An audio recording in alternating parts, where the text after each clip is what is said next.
Welcome to the Business of Apparel podcast. This is the place to learn how to start and scale your own apparel brand and fill it with loyal customers for years to come.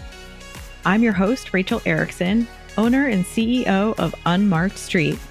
I can't wait to share this episode with you. Welcome back to the Business of Apparel podcast. Today, I'm talking about mentorship versus management. And I have had the great pleasure throughout my 20-year corporate career to do a little bit of both. And ever since becoming a consultant in October of 2021, I've had a lot more opportunity to also do additional mentorship, which has been extraordinarily rewarding. I wanted to kind of break this down in my own words. I'm sure there are plenty of definitions out there of mentorship versus management. And I wanted to kind of relay what my message is, what my experience has been, and how I feel managers are different from mentors and how you can leverage both to amplify your own career and get the help that you need for promotions that you desire to have and raises that you think you are owed. So let's start here with management first. A manager, in my humble opinion, is someone who is either running a department. It's not necessarily someone who needs to be managing people, although I believe the best managers do also manage people. Managing a department is something that I did kind of in the middle of my career, and I came in and there are a lot of processes that you end up building as a manager of a department or a manager of a segment or a manager of a category. You want to understand the ins and outs of the daily to-dos. A lot of times, if you're the manager of a department, but you're not managing people, you end up also being the doer every day. So you're an individual contributor while you're also a manager. Sometimes that can be a little bit muddy. There are definitely companies that I've worked at where as like the tech design manager, I was also the technical designer and the pattern engineer. And it got really muddy when it came to my annual reviews. Like, how are we evaluating Rachel? Is she an individual contributor as a pattern engineer? Is she an individual contributor as a technical designer? Or is she a manager managing this department? And so I think making sure that you have those clear definitions if you are a manager of a department is really key. But one thing that you definitely want to do as a manager of a department is set essentially like a process manual. One of the best tools that I've ever been able to create throughout my career is a team process manual that really spelled out the how-tos of every task that we were doing every day. So in this same tech design manager example that I'm using, I was walking through, what software are we using to create patterns? What is the process that we go through when we work with our design team to understand the pattern outlines and the pattern needs? How are we defining our fits?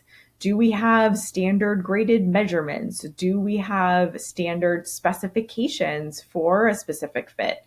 For example, if you're doing block patterns, are there specific measurements that you expect to go into every single spec sheet? There is a lot that you can build out when it comes to managing a department and setting the standards that are then meant to pave the way for people who come behind you.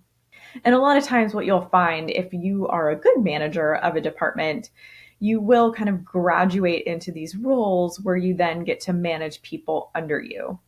And if you've set solid standards and you've been able to make them clear enough and you've been able to communicate them in a way that others can understand well, the management of the people will become a teaching opportunity. And this is where I think mentorship and management do overlap a little bit. So as a manager, you want to be able to teach the people under you on your team the process so that they understand what is expected of them when it comes to their reviews at the end of the year so that they can be getting ratings that they're happy with. But at the end of the day, a manager is also not there to tell them exactly what to do. We hear about micromanaging all of the time, right? These like helicopter managers who come in and not only teach people the standards and processes, but then they want to make sure that they're doing it their way. And there was definitely a time in my career where I had to personally learn that I needed to step away from that, right? Like, even though I was moving away from an individual contributor role, I might have been doing all of those tasks every single day. When I moved into a management of people role, getting them to understand the why behind what we're doing and the general how was the key. And the more and more that I tried to get them to do the tasks the way that I used to do them, the more and more frustrated that they would get. And then the more and more frustrated that I would get, because at the end of the day, it's important for everyone to be able to complete their own tasks as an individual, and everyone has their own talents. So the more as a manager that you're able to step back and kind of let go of those day-to-day tasks and trust your team, the better they're going to perform, the more you might even learn. You might find out that they're going to come up with a way of doing something that you never even thought of. And all of a sudden, it's a bigger and better way of completing that task. Opening yourself up as a manager when you're managing people is mostly about those people. Unfortunately, I think there are too few industries out there who hire managers just to be managers. Too many of them are involved in day-to-day tasks. And the best way that I've actually seen it in a couple of different companies that I've been at is, if you're hired as a manager, your sole purpose for being there is to manage people, to make sure that they're getting their work done, to make sure that they understand how to do it, to understand the goals of the company, and to understand the goals of the department. Managing people also then means sticking up for them when things happen. There are always conflicts in workplaces. Being a good manager is about taking all of the information, understanding both people's perspectives, trying to manage that conflict so that the team can work together in the best way possible. You are the advocate for that team. And then you are also responsible for the growth path of your team. So as a people manager, when I was at Specialized, for example, there was a lot of human resources reform kind of going on while I was there, and I wanted to be a part of it. It was one of my biggest tasks every single year to figure out how to get my team's name noticed by the right people, on the right list with the new HR team, so that when promotions and raises started to be talked about, they were definitely on those lists and I could give them the types of raises and promotions that they were looking for. It was my job to be their advocate and to help them figure out how to get to where they wanted to in their career. Management is not an easy job, and it is not for everybody. Unfortunately, I think as we grow through our careers and we become top individual contributors, we start to find that we're pushed into management roles because it's just like the next thing. Yes, you've been an individual contributor for 10 years, and so naturally you should be a manager now. But if you don't have the demeanor for that, or you don't have the desire to be an advocate for other people, or you don't have the desire to teach them a standard and a goal, then it might not be quite right for you. The best companies out there have ways of rewarding and amplifying continuous individual contributors while really making managers just managers. They don't make them split their time between all of the many, many things and then also make them manage people. It just tends to be really muddy. It tends to be really difficult. And if you are doing management correctly, again, in my opinion, it is a full-time job. On the flip side of this coin, when you're talking about mentorship is something where you're kind of working hand in hand. This is almost more of a friendship. You're not reporting to this person. Your mentor is not someone who will help you with a raise or a promotion at the end of the day.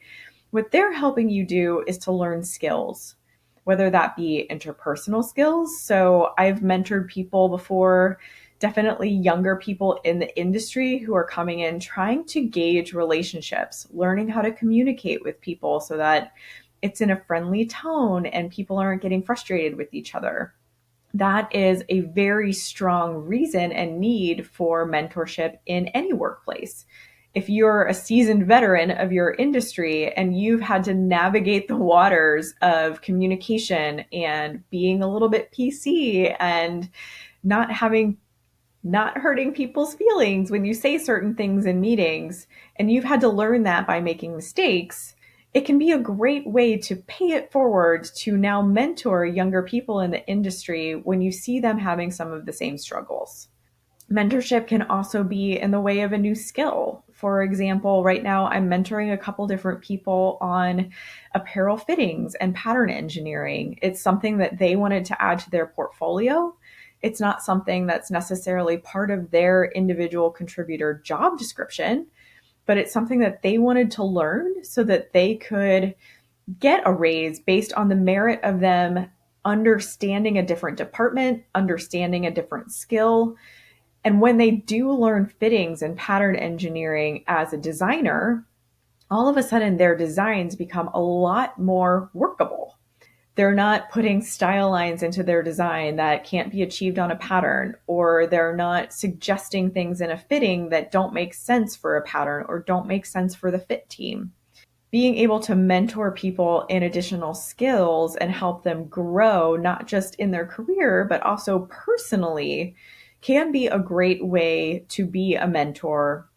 And if you're looking for a mentor, there are a few key things that I've done throughout my career that some people would suggest and some people would say don't ever do.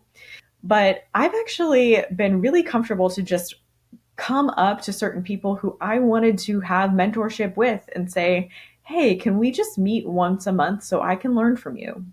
I've noticed that you are really successful at this company, and I've noticed that you have the ear of all of the right people. I want to learn how you did that. I want to be in the same boat as you when I get to your level. And as a young person in the industry, I just went directly to them and complimented them on the position that I feel that they were holding within the company, which really helped them to say yes to my proposal because compliments never hurt. And then we really just started meeting every month. I did this with 4 different individuals. So at the time, I had a meeting on my calendar every single week, and it just rotated. So week 1 would be with mentor number 1, week 2 with number 2, et cetera, et cetera. And I was learning so much, not just about the company and these people and their roles and some of the different skills that they brought to the table, but it also taught me so much about myself and how much more I could learn about being a good employee, about being a good teammate, and ultimately about being a good mentor myself. So there's a lot of information out there that says, you should never ask a mentor to be your mentor. It should just happen naturally. And this also does happen throughout the mentorship field, right? We just kind of naturally gravitate to people who might be able to learn from what we know, or we naturally gravitate to someone who can teach us what we need to learn. And that can be a really wonderful way to find a mentor. But if you see someone in your scope and you really want to spend time with them and become a mentor of theirs or have them be your mentor, I am a huge advocate for just asking. I know it might be awkward and they have the absolute right to say no. So if you decide to ask someone to mentor you, or you feel like you want to mentor somebody because you see growth potential in them, but they need to hone in on a few different skills, present it in a way that allows them to comfortably say, no, thank you. And that comes from a lot of different scenarios that I've been in throughout my career where you feel a little bit forced to say yes to certain things. And if both of your hearts aren't in a mentorship, I can tell you right now, it is just not going to work. So mentoring is really a lot about love because it is not part of a job description. Mentorship usually comes at your personal time. And if you are busy all the time and you don't feel like you can take on any more work, or you can put another meeting on your calendar, this is definitely something that needs to be discussed when you're talking to that person who you want in your mentorship sphere. As you grow throughout your career, likely these 2 different scenarios are going to come up for you in many different ways. And understanding the difference between the 2, whether your job depends on it, whether someone's asking you to be a manager and that is going to become a key part of your role, or you are just personally in your heart deciding that you want to be a mentor and start with a mentorship program. Those are all different things that you need to understand and be able to balance within your weekly and daily time. So I hope this was a little bit valuable to you. I've had the great opportunity to manage amazing teams and really focus on them and their growth. I've seen and heard so many different stories about poor management happening out in the industry where managers don't realize that it's part of their core job description to be an advocate for their team. And too many times we end up seeing those teams leave the workforce or leave the company because they're not getting raises, they're not getting promotions, they're not being recognized for their work because their manager doesn't understand that that's part of their role. As a manager myself, I didn't get a ton of formal training on management, but I was very adamant about being a good manager because I had had a few that weren't great in my past career. And so I read a lot of books and I did a lot of online research. And there is so much information out there about both mentorship and management. And so if you find yourself in either of these positions and you want to learn more, please let me know. I can recommend management and mentorship books all day long. I have read so many of them, and so many of them are really key. If you're thinking about starting out, I am going to point you directly to Simon Sinek. His book, Leaders Eat Last, is one of the best management books I think I've ever read. And I do read it over and over again because it's one of those that I just kind of glean something different every single time that I read it, depending on what part of my career I'm in or what new work I'm doing. So that is definitely my number one book. If you're looking for others, please feel free to reach out to me. You can go to unmarkstreet.com, send me a contact form, or you can DM me or comment on any of the social media channels that I am on, YouTube and Instagram being the top ones. I really look forward to hearing from you. I would love to hear what you think of this episode, and we'll see you next week. Thank you so much for listening to the Business of Apparel podcast. I would so appreciate hearing your thoughts on the show. And if you know someone who could benefit from it, please share it with them. My biggest desire is to help other apparel professionals understand the nuances of our industry so we can all work toward making better product for a better world. If you would like to connect further, I'd love to invite you to send me a message through my website, unmarkstreet.com, where I do weekly trainings through my video channel, a monthly newsletter, and offer so many resources to help you start and scale a profitable apparel brand.